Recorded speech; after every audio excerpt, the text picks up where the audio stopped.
तो फिर क्या रीज़न है कि वो कंसीव नहीं कर पा रहे? उसमें सबसे बड़ा फैक्टर है ट्यूब्स का, यानी क्या आपकी ट्यूब पेटेंट है, क्या आपका रास्ता खुला हुआ है कि अगर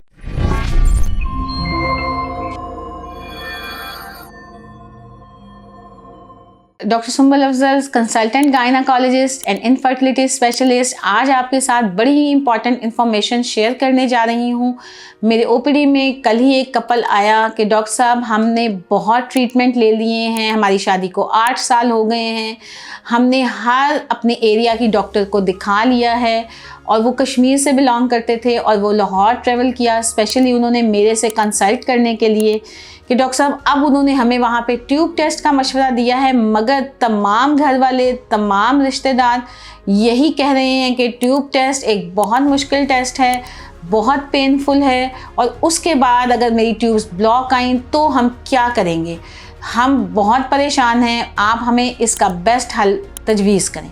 तो इसका बेस्ट हल जो मैं अपने पेशेंट को दिया और उनसे डिस्कस किया, सबसे इम्पॉर्टेंट है 2 फैक्टर्स कि पहले ट्यूब टेस्ट जो हम करते थे वो बिल्कुल ट्रेडिशनल लेवल का था, यानी उसमें हम डाई डालते थे, ट्यूब्स को चेक करते थे, उसकी वजह से डाई रिएक्शन हो जाता था, ट्यूब्स स्पैज़म में चली जाती थी, अंदर इन्फेक्शन हो जाता था, एब्सेस बन जाती थी और एब्सेस की वजह से ही पीआईडी और मज़ीद मामला कॉम्प्लिकेट हो जाते थे। अब रिसेंटली हमने एक टेस्ट जो पेशेंट के फ़ायदे और उसकी मैक्सिमम बेनिफिट के लिए ऑप्ट किया है, उसे हम कहते हैं सोनोहिस्टेरोग्राफी, यानी हम पेशेंट को उस डाई और डिफ़िकल्ट प्रोसीजर से नहीं गुजारते बल्कि ओपीडी में ही जैसे ट्रांसवजाइनल अल्ट्रासाउंड करते हैं उसी की मदद से ही हम पेशेंट के अंदर कैथेटर्स, छोटा सा बारीक कैथेटर स्पेशलाइज किस्म का वो डालते हैं और उसके थ्रू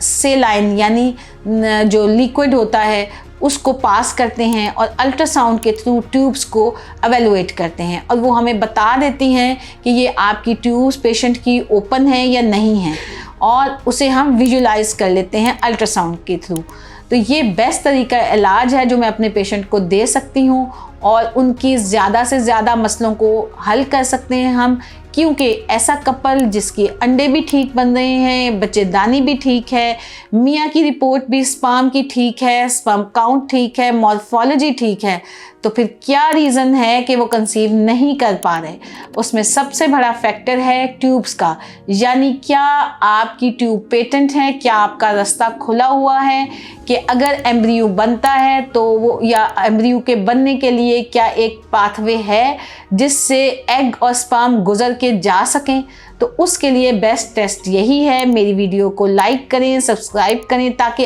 अगली वीडियो में मैं आपको बता सकूं कि ट्यूब के साथ साथ बहुत ही इम्पॉर्टेंट है एक हार्मोनल टेस्ट जो ये बताता है कि आपके अंडे की क्वालिटी ठीक है, वो इस काबिल है कि बच्चा पैदा कर सके या नहीं।